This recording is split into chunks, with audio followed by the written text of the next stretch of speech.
Big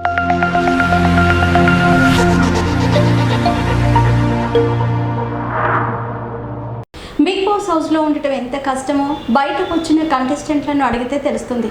ఒక్క 5 నిమిషాలు చేతిలో ఫోన్ లేకపోతే ఉండలే, ఒక గంట పాటు ఒక్క చోటే కూర్చోలే. అలాంటి వాళ్ళు బిగ్ బాస్ హౌస్లో అడుగు పెడితే ఎలా ఉంటుంది?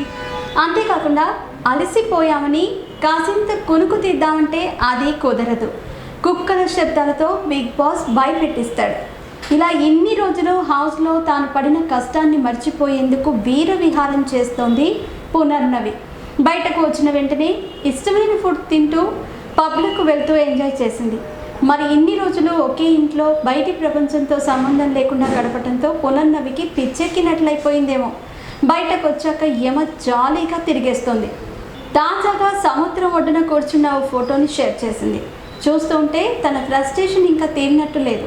ఇష్టమైన ఫుడ్ని కూడా ఏమాత్రం ఆలోచించకుండా లాగించేస్తున్నట్టు కనిపిస్తోంది. అలా జాలీగా ఎంజాయ్ చేస్తున్న పున్ను ప్రస్తుతం బిగ్ బాస్ హౌస్ గురించి పట్టించుకుంటున్నట్లు కనిపించటం లేదు. తన ఫ్రెండ్ రాహుల్ ఫైనల్ టికెట్ గెలవటం పైన స్పందించటం లేదు. మరి తిరిగి వచ్చాకైనా వరుణ్కి మద్దతుగా నిలుస్తుందో లేదో చూడాలి.